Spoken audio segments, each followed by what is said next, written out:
it is irrefutable when you look at the numbers that New Yorkers have made tremendous progress.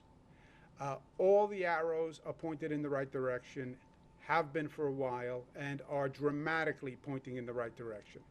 So it's time to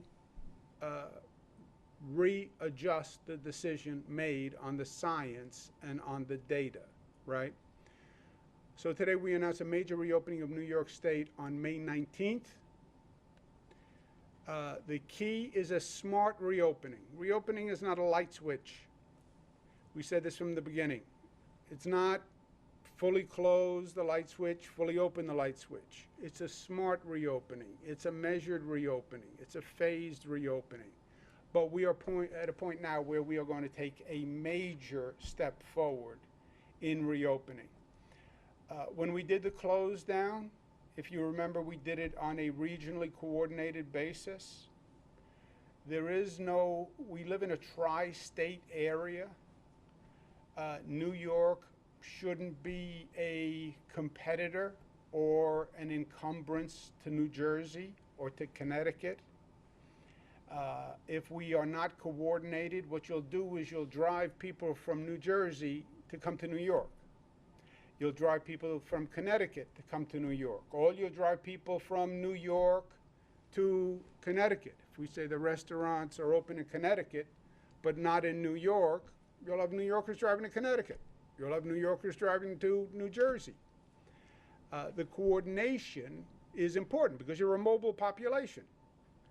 That's why it's important that Westchester has the same rules as New York City, as Nassau, or Suffolk. Otherwise, you just shop locale. Makes no sense.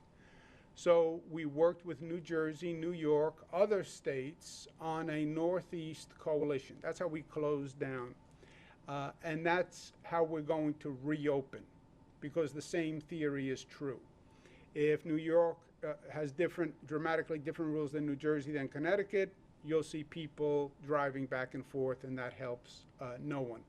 So we've been working with a coordination plan, especially on the tri-state area.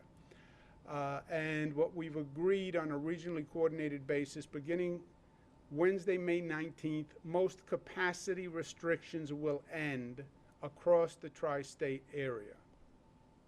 That includes retail stores, food services, gyms, fitness centers, amusement and family entertainment, hair salons, barbershops, offices, etc.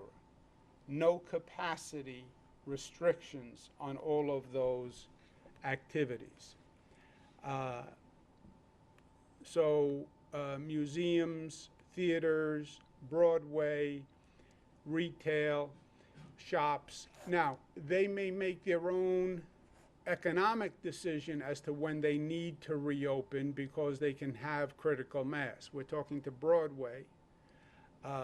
Broadway, for example, has a schedule. They have to produce a play before they can sell the play. So there's a schedule for them. But from a capacity point of view, they can all reopen on May 19th. Offices also. New York State, we have slightly different rules than the tri-state coalition. And our variances are, as we've said, outdoor food and beverage curfew is lifted on May 17th. What does that mean? Outdoor restaurants, outdoor bars. The curfew is lifted on May 17th. Indoor food and beverage, indoor restaurant service, curfew is lifted May 31st. So we go right back to the old rules. Indoor catered events, the limit increases to 250, but if they do testing, it goes to 500 on May 19th. Residential gatherings go to 50 on May 19th. Outdoor large stadiums go to 33% on May 19th. This is the Mets, this is the Yankees. It goes to 33%.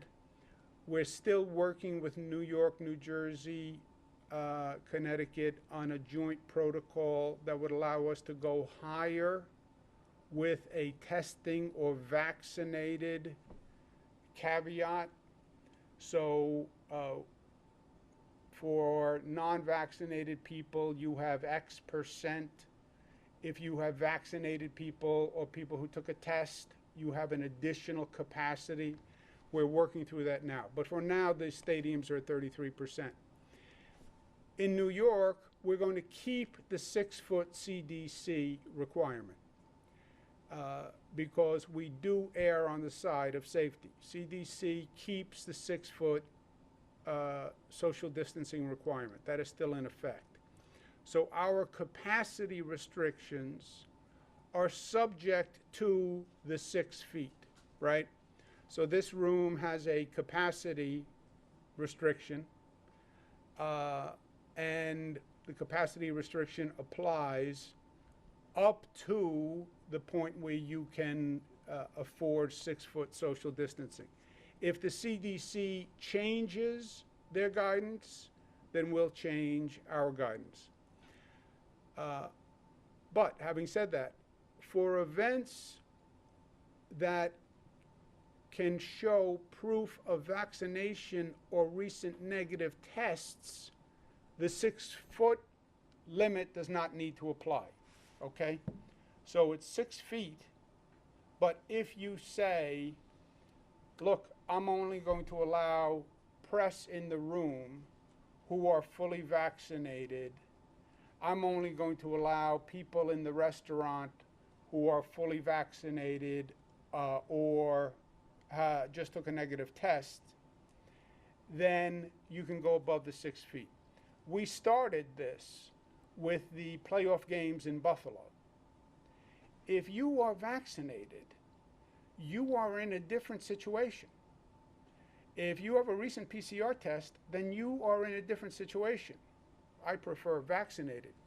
And we're also starting to talk to other countries about if a person is vaccinated in New York and a person is vaccinated in another country, then those people, life should be returning to normal. You're vaccinated. And it's an incentive to be vaccinated. So 6-foot CDC requirement, unless it is organized around vaccinations or negative test results. This is a major reopening of economic and social activity, right? And it's coordinated regionally, which is smart. But if you reopen economic and social activity, you also have to have transportation available.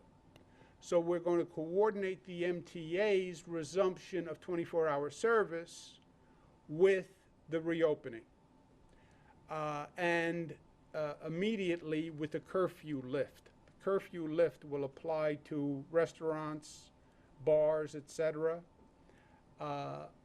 Especially in Manhattan, workers are going to need to get back and forth. Now you'll have people working till 4 o'clock in the morning again. So the MTA will resume their 24-hour service on May 17th to coordinate with the economic and social economic activity increase.